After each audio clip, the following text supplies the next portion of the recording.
Most of the workers who came to Oregon during the war stayed after it ended. Because housing was in short supply, many still lived in the hastily constructed town of Vanport.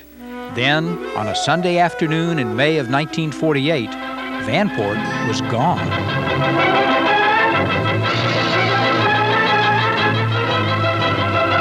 Flood crisis in the Pacific Northwest. From Oregon to British Columbia, from Idaho to the coast, come reports of disasters. The worst of all from Vanport, Oregon. Here, floodwaters of the swollen Columbia River broke through a railroad fill and drowned a city. Almost 19,000 people lost their homes, completely ruined in one tragic hour. The kids would come running down Cottonwood Street, coming from the west, coming this way, and said, "The dike is broken. Run, run, run." Regina Flowers was 13 when her family barely escaped the flood with only what they could carry.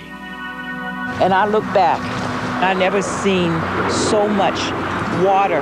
It just froze there, just kept looking, and those huge, huge waves, and these houses were riding on these waves. And once in a while, if I can remember, I think I saw people on top of the roof. They climbed all the way to the top of the roof,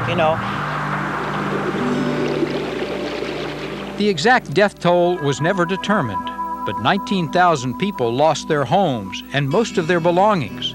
More than a quarter of those were blacks, and blacks faced an added problem finding new homes.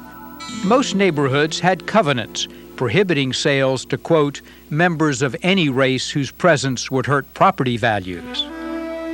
Blacks would have to settle in Albina, a rundown neighborhood in northeast Portland.